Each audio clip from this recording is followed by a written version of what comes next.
नमस्कार बच्चों, स्वागत है आपका आज की इस क्लास में। हम पढ़ रहे हैं कार्बनिक रसायन क्लास 11th के अंतर्गत और इसके अंतर्गत आज का हमारा जो टॉपिक है वो है क्रियात्मक समूह या फंक्शनल ग्रुप। क्रियात्मक समूह कार्बनिक रसायन में बहुत ही इम्पोर्टेंस रोल निभाते हैं, क्योंकि पूरी जो कार्बनिक रसायन है जहाँ तक अभी हमने पढ़ा है इसके पहले की क्लास में, वो क्या है, केवल हाइड्रोकार्बन। हाइड्रोकार्बन मीन्स कार्बन और हाइड्रोजन से मिलके बने जो यौगिक हैं वो क्या कहलाते हैं, हाइड्रोकार्बन। अब हमारा जो नेक्स्ट टॉपिक है वो उसी से संबंधित है, पर उसमें क्या जुड़े हैं, क्रियात्मक समूह। तो क्योंकि हमको आगे बहुत सारी चीजें आगे पढ़नी, नॉमेनक्लेचर, रिएक्शन वगैरह, तो हमको पता होना चाहिए कि ये क्रियात्मक समूह होता क्या है ना। तो जैसे कि नाम से स्पष्ट है, क्रियात्मक समूह मीन्स क्रिया करने वाला समूह। क्रियात्मक समूह मीन्स क्रिया करने वाला समूह। फंक्शनल ग्रुप, कोई फंक्शन करने वाला जो समूह है, ग्रुप है, उसे हम क्या कहते हैं, फंक्शनल ग्रुप, है ना। अब जब हम कार्बनिक रसायन पढ़ते हैं तो कार्बनिक रसायन में जो कार्बनिक यौगिक होते हैं, ये यौगिक दो भागों से मिलके बने होते हैं। कार्बनिक यौगिक होते हैं जो मुख्य रूप से दो भागों से मिलके बने होते हैं। इनमें से जो एक भाग होता है वो हाइड्रोकार्बन वाला होता है, हाइड्रोकार्बन युक्त होता है, और जो दूसरा भाग होता है वो होता है क्रियात्मक समूह। क्रियात्मक समूह, अगर हम इसे देखें कि हाइड्रोकार्बन वाला भाग होता है तो हाइड्रोकार्बन में हमने क्या पढ़ा, एल्केन, एल्कीन और एल्काइल। तो यहाँ पर जो हाइड्रोकार्बन वाला भाग होता है उसे मुख्य रूप से हम एल्किल समूह बोलते हैं। एल्किल समूह, है ना। अब एल्किल समूह क्या है, ये मैं थोड़ा सा हम आगे जाके पढ़ेंगे, पर थोड़ा सा हम क्लियर कर ले क्रियात्मक समूह। तो जो हाइड्रोकार्बन वाला भाग है जिसे हम एल्किल समूह कहते हैं, और जो दूसरा भाग होता है वो क्या होता है, क्रियात्मक समूह। फॉर एग्जाम्पल अगर हम लेते हैं, हम एक फॉर्मूला लिख रहे हैं, हमने लिखा C2H5OH, ठीक है। ये क्योंकि पहले भी आप लोगों का पढ़ा हुआ है कि इसका नाम क्या है, एथिल एल्कोहल। एथिल एल्कोहल, तो यहाँ आप देखोगे ये वाला जो भाग है, ये कैसा भाग है, जिसमें केवल कार्बन और हाइड्रोजन है। तो ये वाला जो भाग है वो कैसा है, हाइड्रोकार्बन वाला भाग, है ना। जबकि ये जो दूसरा भाग हमको दिखाई दे रहा है, इस जो दूसरा भाग है इसमें OH जुड़ा, हाइड्रोक्सी समूह जुड़ा है, तो ये वाला जो भाग है वो क्या कहलाता है, क्रियात्मक समूह। तो जब भी हम हाइड्रोकार्बन की बात करते हैं तो दो भाग होते हैं, एक होता है जिसको हम कहते हैं हाइड्रोकार्बन समूह, ये मुख्य रूप से एल्किल समूह होता है, एल्किल समूह होता है। और जो दूसरा वाला भाग होता है जो किसी रासायनिक अभिक्रिया के लिए उत्तरदायी होता है, मतलब जब भी कोई रासायनिक अभिक्रियाएं होती हैं तो वो जो क्रियाएं हैं वो इसी के कारण होती है ना। मतलब कि जो रासायनिक अभिक्रियाओं के लिए जो उत्तरदायी होता है वो होता है दूसरा समूह, और जिसे हम कौन सा समूह कहते हैं, क्रियात्मक समूह, या उसी को हम कहते हैं फंक्शनल ग्रुप। Functional group. और भी हम एग्जांपल लिख सकते हैं, जैसे अगर मैंने लिखा यहाँ पे CH3 CH2 CH2 और यहाँ पर हमने जोड़ दिया COOH, ठीक है। तो ये जो समूह है, यहाँ पर ये वाला जो भाग है आप देख रहे हैं ना, ये वाला भाग है जिसमें केवल क्या है, कार्बन और हाइड्रोजन है, तो वो हमारा कहलाता है हाइड्रोकार्बन वाला एल्किल समूह। और जो दूसरा भाग है जो कि रासायनिक अभिक्रिया के लिए उत्तरदायी होता है, जैसे कि COOH, ये क्या कहलाता है, क्रियात्मक समूह। तो हमें कार्बनिक रसायन में कुछ जो कार्बनिक यौगिक मिलेंगे आगे, तो वो इसी प्रकार से होंगे, जिसमें कार्बन और हाइड्रोजन के अतिरिक्त एक विशिष्ट समूह आपको दिखाई देगा, और वही जो विशिष्ट समूह है वही क्या कहलाता है, क्रियात्मक समूह। क्यों कहलाता है, तो आप इसकी डेफिनेशन नोट कर लीजिए कि नोट करेंगे, किसी कार्बनिक यौगिक में वह भाग जो कि रासायनिक अभिक्रियाओं के लिए उत्तरदायी होता है, रासायनिक गुणों के लिए उत्तरदायी होता है, वह रासायनिक क्रियाओं में भाग लेता है, उसे हम कहते हैं क्रियात्मक समूह, ठीक है। फंक्शनल ग्रुप, फंक्शन के लिए ये डिपेंड, फंक्शन जो भी रासायनिक गुण है वो इसी पे डिपेंड करते हैं। और जो दूसरा भाग होता है वो इनएक्टिव होता है, अक्रिय होता है, पर जो भौतिक गुण होते हैं वो इस पे निर्भर करते हैं, है ना। भौतिक गुणों की अगर हम बात करें, जैसे कि हमने कहा गलनांक है, क्वथनांक है, विलेयता है ना, फिर या फिर आणविक भार है, तो वो किस पे डिपेंड करेगा, ये जो हाइड्रोकार्बन वाला भाग है, क्योंकि हाइड्रोकार्बन में ये जो एल्किल समूह हमने लिखे हैं, ये एल्किल समूह होते हैं, वो कार्बन की संख्या पे डिपेंड करते हैं। कार्बन की संख्या 1 हो सकती है, 2 हो सकती है, बढ़ते जाती है। तो जितने ज्यादा कार्बन की संख्या होती है उतना ही ज्यादा उसका आणविक सूत्र होता है, आणविक फॉर्मूला होता है, द्रव्यमान होता है, जिसके कारण उसका गलनांक और क्वथनांक भी ज्यादा होता है। तो जब भी हम बात करते हैं भौतिक गुणों की, तो जो भौतिक गुण होते हैं वो हाइड्रोकार्बन वाले भाग पे निर्भर करते हैं, जबकि जो रासायनिक गुण होते हैं वो क्रियात्मक समूह पर निर्भर करते हैं। ठीक है, तो आप बिल्कुल ध्यान रखें कि किसी कार्बनिक यौगिक का वह भाग जो रासायनिक क्रियाओं के लिए उत्तरदायी होता है उसे हम कहते हैं क्रियात्मक समूह। ठीक है, अब क्योंकि हमारे पास ये एल्किल समूह आया है तो हम थोड़ा सा एल्किल समूह यहीं पर पढ़ लेते हैं। आप एक क्वेश्चन बना लेंगे, फिर हम क्रियात्मक समूह के बारे में और पढ़ेंगे, है ना। तो एक क्वेश्चन यहाँ पे बना लें कि एल्किल समूह किसे कहते हैं, क्योंकि अब इसके बाद से आपको एल्किल समूह शुरू हो जाएगा आगे, है ना। तो ये जो हाइड्रोकार्बन वाला भाग है जिसे हम क्या कह रहे हैं, एल्किल समूह, बहुत ही इंपॉर्टेंट है, क्योंकि एल्किल समूह के बारे में तो बहुत सारे क्वेश्चन पूछे जाते हैं, है ना। तो ये जो एल्किल समूह है ना, इसे हम R से दर्शाते हैं, R से दर्शाएंगे। अब ये जो एल्किल समूह है, इस समूह को हम कैसे बताएं, तो यहाँ पर हम पढ़ के आ रहे हैं एल्केन। एल्केन जिनका सामान्य सूत्र क्या है, CnH2n+2, ये होते हैं एल्केन। और यदि हम एल्केन के एक हाइड्रोजन को कम कर दें, एक हाइड्रोजन को कम कर दें, तो एक हाइड्रोजन को कम करने पर एक हाइड्रोजन कम हो गया, तो सूत्र क्या हो जाता है, CnH2n+1 में से यहाँ पर क्या हो गया, +2 की जगह क्या हो गया, +1, मतलब एक हाइड्रोजन कम हो गया ना। तो ये जो समूह होता है वो हो जाता है एल्किल, और यही एल्किल समूह हमारे क्रियात्मक समूह से जुड़ा होता है ना। इसे आप नोट करेंगे, नोट किया आपने। तो एल्केन का जब एक हाइड्रोजन कम हो जाता है तो वो होता है एल्किल समूह या एल्किल मूलक, और इसी को हम R से दर्शाते हैं।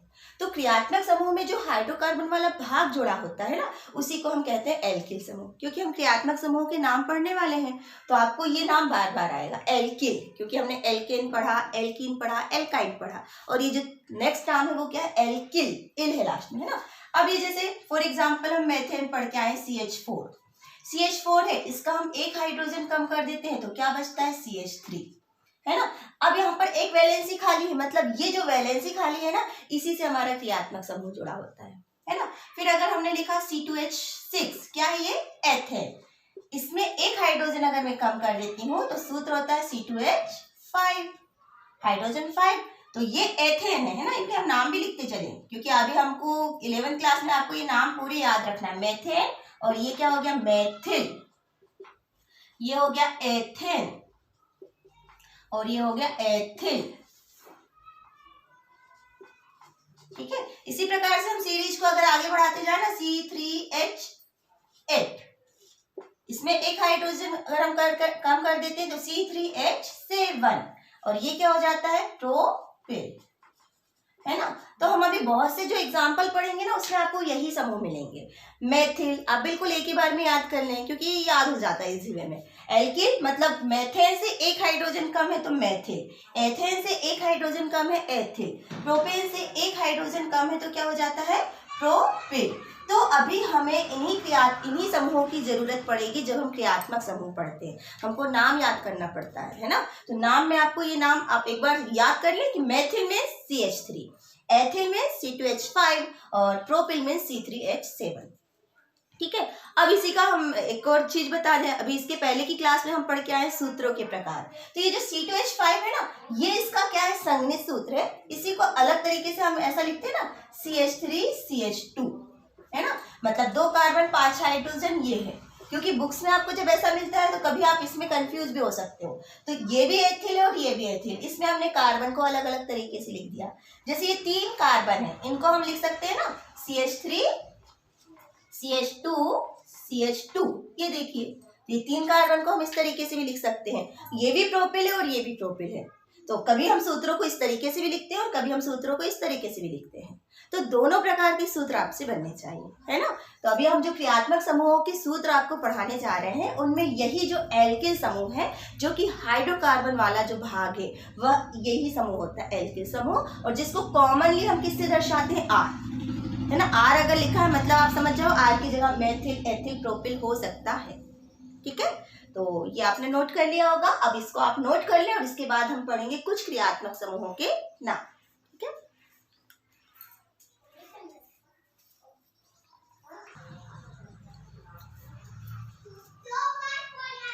तो आपने देखा यहाँ पर जो एक टेबल बनी है, इस टेबल में हमने क्या लिखे हैं, कुछ क्रियात्मक समूहों के नाम, क्योंकि हमारा जो जितने भी क्रियात्मक समूह हैं उन क्रियात्मक समूहों के पहले हमको नाम याद करना है, नाम के बाद हम सूत्र याद करेंगे, ताकि नाम और सूत्र से फिर इनका हम IUPAC नॉमेनक्लेचर कर सके। नामकरण हमको पढ़ना है ना।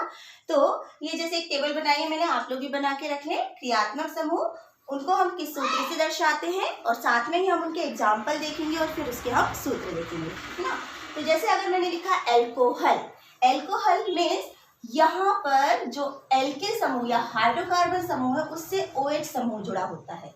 OH को हम बोलते हैं हाइड्रोक्सिल समूह, है ना। अब क्योंकि जब मैंने कहा हाइड्रोकार्बन वाला भाग जुड़ा है ना, मीन्स यहाँ पर क्या होगा, R, है ना। तो सब जगह हम R भी लिख सकते हैं, ROH, जिनको हम क्या बोलते हैं, एल्कोहल। फिर हमारे पास है कार्बोक्सिलिक अम्ल, जिसमें COOH समूह होता है। कीटोन, कीटोन के लिए हम लिखते हैं C+O, है ना। या तो इसको इस तरीके से लिखा जाता है या डायरेक्ट हम CO भी लिखते हैं, तो ये होता है कीटोन। एल्डिहाइड, एल्डिहाइड में C+O के साथ, डबल बॉन्ड O को हम डायरेक्ट यहाँ भी लिखते हैं, तो ये हो जाता है CO, और इससे एक हाइड्रोजन जुड़ जाता है ना, तो डायरेक्ट हम उसकी लिखते हैं CHO। एस्टर, एस्टर होता है RCOOR। तो यहाँ ये सारी भी जितनी वैलेंसी खाली है, इसमें हाइड्रोकार्बन वाला जो भाग है वो जुड़ा होता है, और इसी को हम किससे दर्शाते हैं, R से दर्शाते हैं। तो यहाँ पर ये एस्टर है, ये हो गया RCOOR। एमीन, एमीन होता है R के साथ NH2 समूह जुड़ा होता है। नाइट्रो, नाइट्रो में R के साथ NO2 समूह जुड़ा होता है। एमाइड, एमाइड में R के साथ CONH2 समूह जुड़ा होता है। ईथर, ईथर में ये जो ऑक्सीजन होता है वो दोनों एल्किल समूह से जुड़े होते हैं।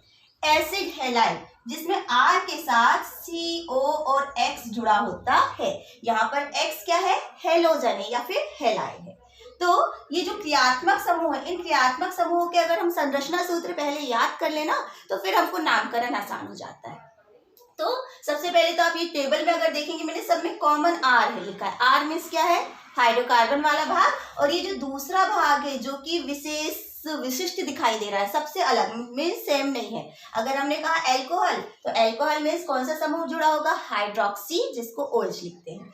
Carboxylic COOH, ketone RCOR, aldehyde RCHO, ester RCOOR, amine अगर है तो RNH2, फिर नाइट्रो है तो RNO2, एमाइड है तो RCONH2, ईथर है तो ROR, और एसिड हैलाइड है तो RCOH।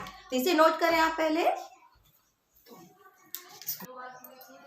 नोट किया आपने। अब इसके साथ हम क्या देखेंगे, एग्जाम्पल। एग्जाम्पल में हम देखेंगे ये जो एल्कोहल है, जैसे एल्कोहल तो बहुत यूज होता है ना, तो बहुत ही सरल एग्जाम्पल आप याद कर सकते हैं इसका, ethyl alcohol, ethyl alcohol, ethyl alcohol, जिसमें कि फॉर्मूला R की जगह भी हमने पढ़ के आए ना, एल्किल समूह। तो सूत्र अगर हमको बनाना है C2H5 और इसमें हमने जोड़ दिया OH, तो एथिल एल्कोहल हो गया। कार्बोक्सिलिक अम्ल, कार्बोक्सिलिक अम्ल में जो पहला मेंबर या सेकंड मेंबर आप नाम याद रख लें, एसिटिक अम्ल। आगे इनका नामकरण भी हम पढ़ने वाले हैं, फिलहाल आप लोग एक एक नाम याद रख लें। एसिटिक अम्ल, जिसको हम सिरका भी बोलते हैं ना, CH3COOH। दूसरा हमारे पास है कीटोन, कीटोन का जो एग्जाम्पल आप याद रख लें, अलग से सूत्र पूछा जाता है एसीटोन, और इसको हम लिखते हैं CH3COCH3। देखेंगे आप यहाँ पर मैंने केवल R है ना, R की वैल्यू रख रही हूँ। R की वैल्यू रखते हैं तो नाम चेंज हो जाएगा, मेथिल हो सकता है, एथिल हो सकता है, प्रोपिल हो सकता है ना। तो आपको बस वैल्यू रखना और उसके नाम ध्यान से समझ के याद करना है। नेक्स्ट एल्डिहाइड है, तो एल्डिहाइड में क्या, अगर हम यहाँ पर R में यहाँ पर CH3 रख देते हैं। देखिए सबके सूत्र में पहले मैं अगर आपको सूत्र बना दूं CH3 CHO, ये जितने भी R है ना उनकी जगह हम CH3 रख दे तो फर्स्ट मेंबर बन जाता है। सब जगह देखना R की जगह मैं CH3 रखने वाली हूँ। यहाँ एथिल अल्कोहल था, वहां पर हम CH3 भी रख सकते थे। तो जब हम यहाँ CH3 रख देते हैं तो इसका नाम होता है एसिटैल्डिहाइड। एसिटैल्डिहाइड। नेक्स्ट फिर एस्टर है, तो एस्टर में हम R की जगह CH3 रखते हैं ना, तो ये हो जाता है CH3COOCH3। इसका नाम है मेथिल एसीटेट। मेथिल एसीटेट, ठीक है। नेक्स्ट हमारे पास है एमीन। एमीन में भी अगर हम CH3 रख देते हैं CH3NH2, तो ये हो जाता है मेथिल एमीन। Methyl amine. सब में अगर हम CH3 रख देंगे तो मेथिल नाम तो आपको याद हो ही जाएगा, है ना। तो फिर आगे हम यहाँ पर CH3NO2 किसका बना रहे हैं, NO2 मीन्स नाइट्रो, तो क्या नाम हो जाएगा इसको, इसका मेथिल नाइट्राइड। Methyl nitride. अब थोड़ा सा आगे जाके हम पढ़ेंगे ना, यहाँ पर नाइट्रो और नाइट्राइड दो समूह होते हैं, है ना। ये जो हमने लिखा है नाइट्रो भी हो सकता है और नाइट्राइट भी हो सकता है, थोड़ा सा अंतर आप यहीं पर समझ लें। यहाँ पर ये जो RNO2 है, R से अगर डायरेक्ट N जुड़ा है तो वो होता है नाइट्रो, लेकिन इसी को अगर मैंने लिख दिया RONO, है ना, मीन्स यहाँ पर अगर ऑक्सीजन हो गया वो R से जुड़ा है ना, तो वो हो जाता है नाइट्राइड, है ना। तो एक होता है नाइट्रो और दूसरा होता है नाइट्राइड। अब यहाँ पर जो मैंने मेथिल नाइट्राइड लिखा है वो ये वाला होगा, है ना। और अगर मुझे लिखना है नाइट्रो समूह ना, तो उसका नाम क्या लिखूंगी मैं, नाइट्रोमेथेन। नाइट्रोमेथेन।